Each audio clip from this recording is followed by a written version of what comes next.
বৃষ্টির দিনে আমার ছাগলগুলোর খাওয়া দাওয়া, এরা বেশ মজায় আছে। মোটামুটি মজা করে সবাই খাচ্ছে।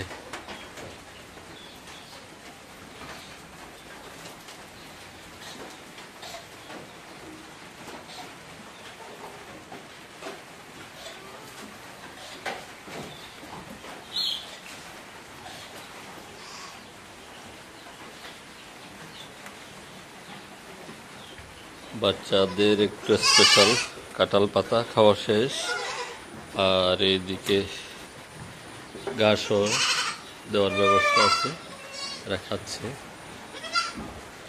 পর্যাপ্ত শেডে ফাঁকা রয়েছে, যার কারণে ময়লা হচ্ছে না।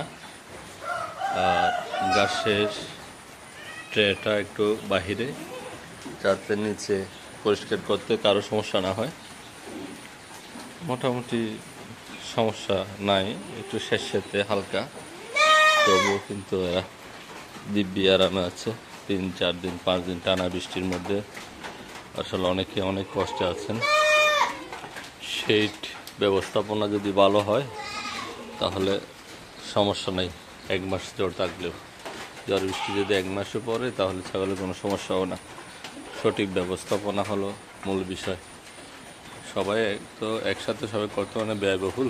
আস্তে ধীরে যারা বাণিজ্যিকভাবে যাবেন অবশ্যই সেটা একটি সময় উপযোগী, এবং বৃষ্টির সময় ছাগল যাতে বসবাস উপযোগী হয় ওইভাবে করে করে তুলতে হয়।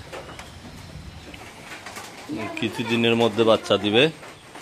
কালকে রাত্রে বৃষ্টির মধ্যে আমার ফুটফুটি একটি ফিমেল বাচ্চা দিছে, প্রায় রাত তখন 3:30। এই উঠো উঠো উঠো উঠো উঠো উঠো উঠো উঠো উঠো উঠো।